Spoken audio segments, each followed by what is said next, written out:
Ayaw at ibaw pagkuan kakayan, sumakwal sumabuan man ng tang-alintang.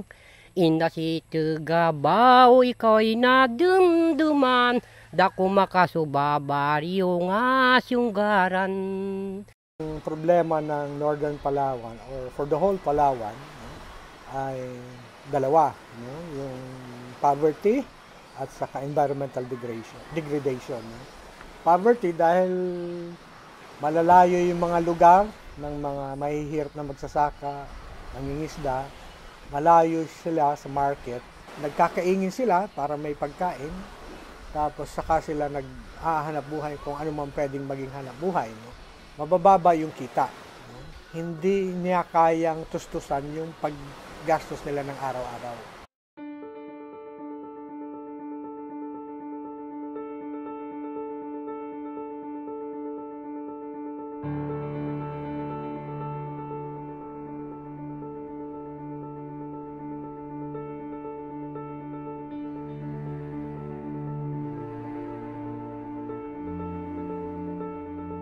Problema dito sa aming lupain Minuno, sa kasalukuyan ngayon ay laganap yung pag-clearing, tinatawag na lilinis sila, tapos aangkinin nila yun. Yung mga dayuhan na nais nilang angkinin, tapos yung mga katutubo naman pinagbabawalan nila na pumasok doon.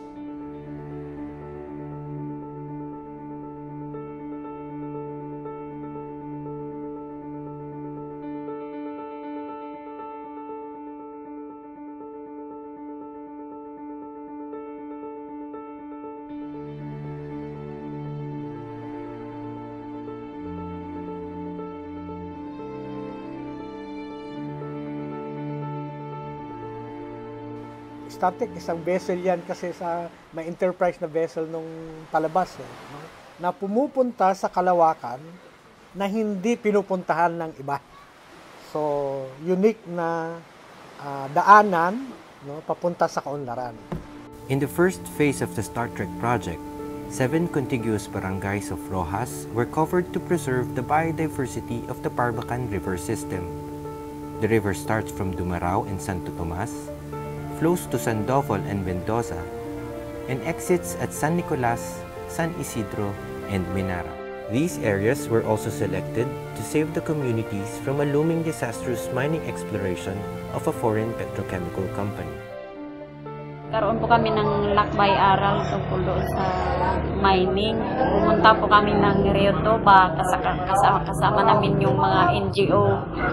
Pinakita sa amin yung mga lugar na kung saan nagkaroon ng minahan na kung ano ang masasabi namin, anong epekto. Kaya po nung dumating po yung alok sa amin ng ganun, kagyat po kaming gumawa ng resolusyon na hindi po kami papayag.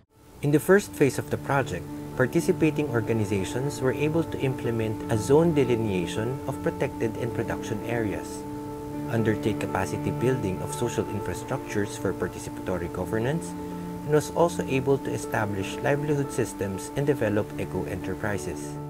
In the 7 barangays covered by the project, through a participatory process, the barangay council and people's organizations were asked to designate the areas for forest reserve and agricultural production. Various schemes for livelihood assistance and micro-enterprise development were introduced.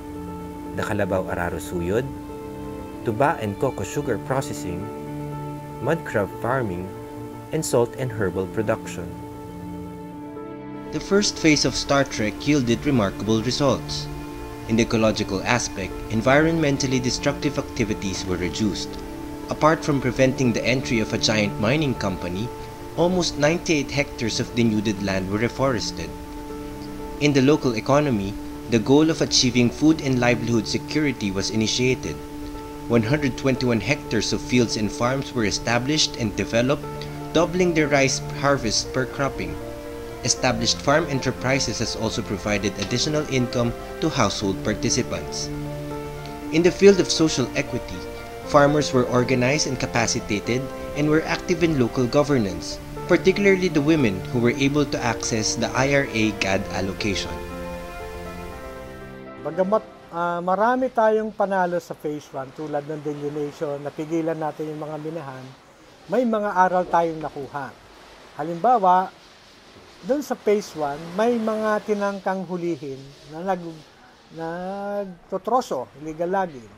Ang ginawa nila, tumatakbo sila papuntang San Vicente o papuntang Abarwan dahil kanugnog ng gubat ng mga 7 barangay, yung gubat ng San Vicente sa gubat ng Abarwan.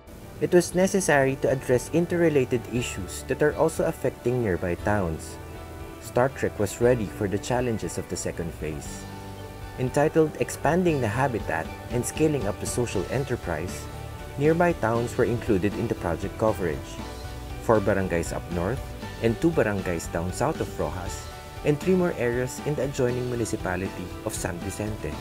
The main objective of the next phase, which will run for 3 years, is to expand and fortify the protected area and enable the participating household partners produce enough staple food and generate significant cash income through scaling up of livelihood projects in the communities. Ibahan ng phase 2 ay yung ecotourism. May mga yung na-preserve natin na kagubatan, including yung mangroves, no? May mga potential tourist sites. No? At yung iba nga, tulad dito sa Port Barton, pinupuntahan na yung Pamuayan Falls. No? Kailangan na lang konting improvement ng facilities, amenities. Nais po namin gumawa ng tribal hall dito sa dinadaanan papuntang falls upang ang lahat ng pumapasok at kinikita ay kapag dagdag bigay ng tulong o kabuhayan sa aming mga katutubo. At nais namin ding kapag mayroon na kaming tribal hall dito na namin gagawain ang paggagawa ng mga handicraft at maibalik namin ang mga tradisyon naming mga katutubo. Ang target nga natin sa bawat community, bawat household at least mayroon siyang 3 sources of cash income. Bukod pa dun sa pagkain, no? Para ma-stabilize yung sources ng income ng mga tao. Dahil kaya sila naghihirap dahil halos 1 o 2 lang yung sources ng income. Kapag binagyo yon, nagka-problema sa presyo, napaka-vulnerable yung income nila. Kaya sila nababaon sa utang. So ang ginawa natin ay padamihin yung sources of cash income para ma-stabilize yung income per family or ng mga people's organization.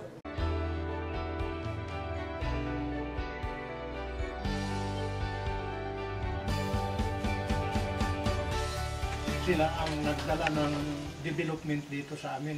Kung hindi sila, wala kaming ilaw ngayon. Tingin ko nakakaagapay na kami sa development ng Kabiasnan.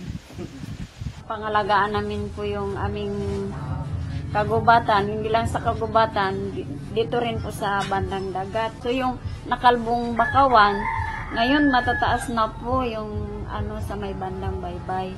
Kapag na-establish yung mga pinagkakitaan ng mga tao na to, mas tumitigil din sila dun sa lugar nila. Hindi nila pinagbibili yung lupa nila. Natututo yung mga tao magmaneho at tumitindig sila dun sa kanilang karapatan, tinitindigan nila yung kanilang resources at hindi nila binibenta. Kapag maipakita natin na preserve yung kagubatan at umuunlad yung ekonomiya ng mga tao, ay pwede natin i-replicate sa ibang lugar, no? Na nangangailangan din ng tubig.